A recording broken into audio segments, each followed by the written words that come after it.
Assalamualaikum warahmatullahi wabarakatuh. Perkenalkan, kami dari kelompok yang membahas tentang sistem otomatis lampu dengan metode pengenalan suara berbasis Arduino yang telah disusun oleh yang pertama saya Lukmanur Hakim dengan NIM 19SA1005, yang kedua Ivan Varial Selovianto dengan NIM 19SA1017, yang ketiga Oktan Rinur Asis dengan NIM 19SA1036. Nah, yang pertama saya akan membahas tentang sejarah Arduino. Nah, pembuatan Arduino dimulai pada tahun 2005, di mana sebuah perusahaan komputer Olivetti di Imperia Italia membuat perangkat untuk mengendalikan proyek desain interaksi siswa supaya lebih mudah dibandingkan sistem yang ada pada saat itu. Dan dilanjutkan pada bulan Mei 2017, di mana sudah ada lebih dari 300.000 unit Arduino tersebar. Nah, kemudian pendiri dari Arduino itu sendiri adalah Massimo Banzi dan David Cartouilles sebagai founder. Awalnya mereka memberi nama proyek itu dengan sebutan Arduino dan Libera, tetapi seiring dengan perkembangan zaman, nama proyek itu berubah menjadi Arduino yang berarti teman yang kuat, atau dalam bahasa Inggris dikenal dengan sebutan Arduino. Nah, apa itu sih Arduino? Nah, Arduino adalah sebuah minimum sistem mikrokontroler bersifat open source yang banyak digunakan untuk membangun sebuah proyek elektronika. Platform Arduino berisi dua, yaitu hardware berupa board dan sebuah software atau IDE, Integrated Development Environment, yang berjalan pada komputer. Digunakan untuk menulis dan mengirimkan pemrograman ke board Arduino. Nah, apa sih kelebihan Arduino? Nah, Arduino menyederhanakan proses bekerja dengan mikrokontroler sekaligus menawarkan berbagai macam kelebihan antara lain. Nah, yang pertama, murah. Karena perangkat keras Arduino biasanya relatif murah dibandingkan dengan platform mikrokontroler pro lainnya. Yang kedua, sederhana dan mudah pemrogramannya. Perlu diketahui bahwa lingkungan pemrograman Arduino mudah digunakan untuk pemula dan cukup fleksibel bagi mereka yang sudah tingkat lanjut. Nah, yang ketiga, sudah memiliki sarang komunikasi USB, sehingga pengguna laptop yang tidak memiliki port serial atau RS-323 bisa menggunakan. Kemudian jenis-jenis Arduino. Nah, yang pertama saya akan bahas yaitu Arduino Uno. Arduino adalah jenis yang paling banyak digunakan, terutama untuk pemula. Sangat disarankan untuk menggunakan Arduino Uno karena banyak sekali referensi yang membahas Arduino Uno. Versi yang terakhir adalah Arduino Uno R3 revisi 3 menggunakan Atmega 328 sebagai mikrokontroler, memiliki 14 poin I/O digital pada 6 pin input analog. Untuk pemrograman cukup menggunakan koneksi USB tipe A to tipe B. Nah, yang selanjutnya akan dijelaskan oleh teman saya yaitu Iman Varial. Selanjutnya, 2. Arduino Due. Berbeda dengan Arduino Uno, Arduino Due tidak menggunakan Atmega, melainkan dengan chip yang lebih tinggi, ARM Cortex CPU, memiliki 54 I/O pin digital dan 12 pin input analog. Untuk pemrogramannya menggunakan micro USB. Berikut gambaran dari Arduino Due. Selanjutnya, 3. Arduino Mega. Arduino Mega 2560 adalah board pengembangan mikrokontroler yang berbasis menggunakan chipset Atmega 2560. Board ini memiliki pin I/O yang cukup banyak, sejumlah 54 buah digital I/O pin. 15 pin diantaranya adalah PWM, 16 pin analog input, 4 pin UART serial port hardware.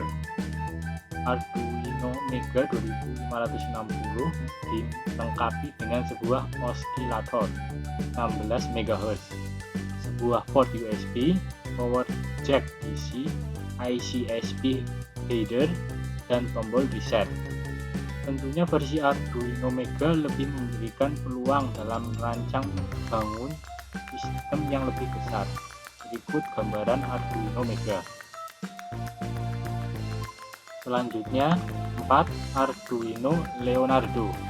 Arduino Leonardo adalah microcontroller berbasis Atmega 32U4. Arduino Leonardo memiliki 20 digital pin input atau output, yang mana 7 pin dapat digunakan sebagai output PNW dan 12 pin sebagai input analog. 16 MHz kristal osilator, koneksi micro USB, jack power supply tegangan, header ICSP, dan tombol reset. Ini semua yang diperlukan untuk mendukung microcontroller. Cukup dengan menghubungkannya ke komputer melalui kabel USB, atau power dihubungkan dengan adaptor IC atau DC, atau baterai untuk memulai mengaktifkannya.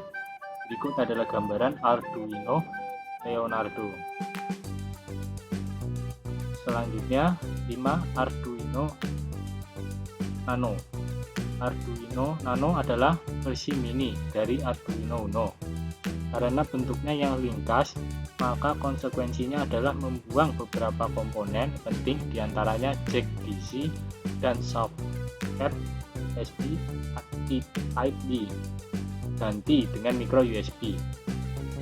Berikut adalah gambaran dari Arduino Uno. Selanjutnya, 6 Arduino Mini.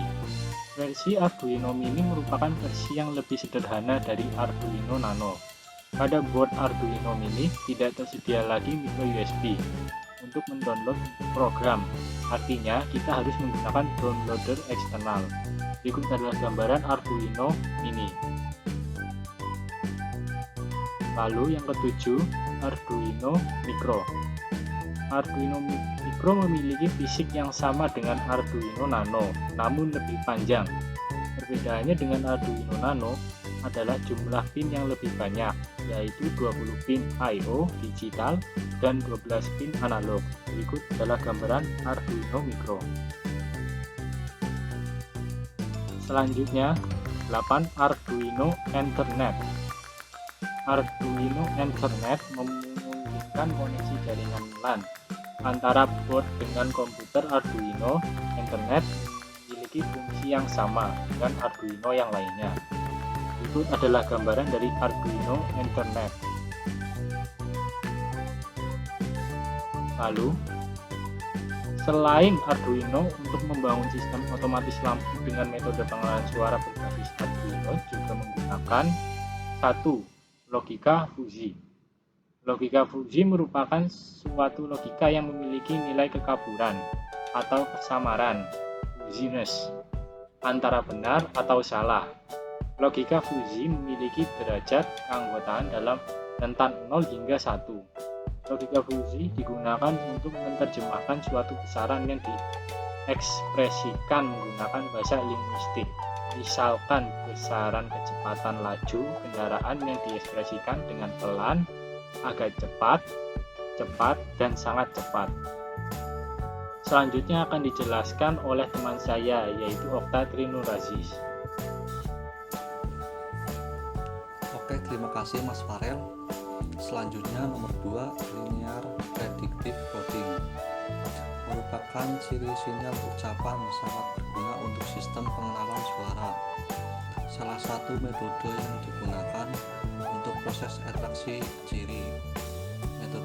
Metode tersebut adalah pemodelan suara yang didasarkan pada teori bahwa suara manusia dibentuk dari getaran sinyal sederhana yang dihasilkan oleh bergetarnya laring pada rongga tenggorokan.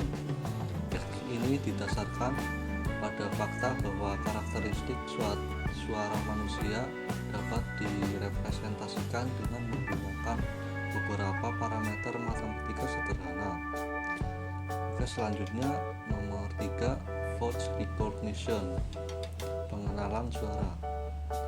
Voice recognition juga disebut dengan speech recognition atau computer speech recognition adalah suatu proses mengubah sinyal suara ke kalimat teks. Kata-kata yang diucapkan diubah bentuknya menjadi sinyal digital dengan cara mengubah gelombang suara menjadi sekumpulan angka yang kemudian disesuaikan dengan kode-kode tertentu untuk mengidentifikasikan kata-kata tersebut. Nomor 4, sensor optocoupler. Sensor optocoupler adalah suatu piranti yang terdiri dari dua bagian, yaitu transmitter dan receiver, yaitu antara bagian cahaya dengan bagian deteksi sumber cahaya terpisah. Biasanya optocoupler digunakan sebagai saklar elektrik yang bekerja secara otomatis. Pada dasarnya, optocoupler adalah suatu komponen penghubung yang bekerja berdasarkan picu cahaya optik. Optocoupler terdiri dari dua bagian, yaitu transmitter dan receiver. Transmitter dibangun dari sebuah LED inframerah. Cahaya yang dipancarkan oleh LED inframerah tidak terlihat oleh mata telanjang. Kedua, receiver. Pada receiver dibangun dengan dasar komponen fotodiode. Fotodiode merupakan suatu transistor yang peka terhadap tenaga cahaya. Suatu sumber cahaya menghasilkan energi panas. Begitu pula dengan spektrum inframerah. Karena spektrum inframerah mempunyai efek panas yang lebih besar dari cahaya tampak, maka fotodiode lebih peka untuk menangkap radiasi dari sinar inframerah. Oke, sekian, terima kasih. Bila ada salah kata, mohon maaf. Wassalam.